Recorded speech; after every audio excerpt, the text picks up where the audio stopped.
हर्क साम्पाङको श्रमदानमा आएका व्यक्तिहरूलाई 800,000 1200 खानमा राखेर पैसा दिइन्छ। त्यो पैसा कहाँबाट आउँछ? पैसा दिइरहेको पैसा दिइरहेछ। र हर्क साम्पाङको श्रमदान आएका मान्छेहरू राम्रो क्याटरिङमा चिकन र मटन सहितको खाना खान्छन् हैन? त्यो पैसा कहाँबाट आइरहेको छ? एकजना भोगाटे जस्तो देखिने अनुहार भएको साथीले है भोगाटे बस्ने कि खोइ के भरे नाम त थाहा पनि भएन मलाई के भन्दै रहेछ भन्दाखेरि त हर्क साम्पाङले 800 1000 1200 के खामभित्रबाट दिन्छ। तपाईहरुले पाउनुभयो? छातीमा हात राखेर भन्नु है। भोगाटे बस्नेतले गर्न खोजेको भन्न खोजेको के हो? राजनीति एकछिन राजनीति गर्ने हो भने सत्यमा आधारित भएर गर्नु।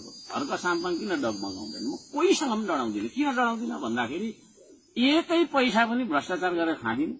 मैले भनिरहेको छु जुन दिन मैले भ्रष्टाचार गरेर 1 पैसा खाएँ नि यो दिन त्यही नै मेरो मरण होस् है।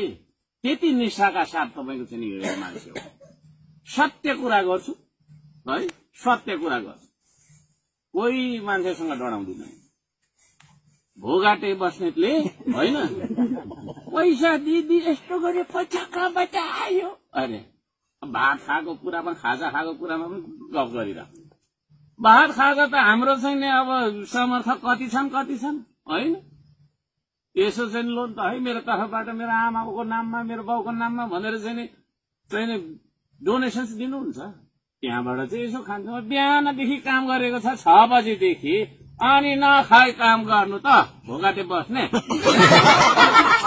कसरी काम गर्छ?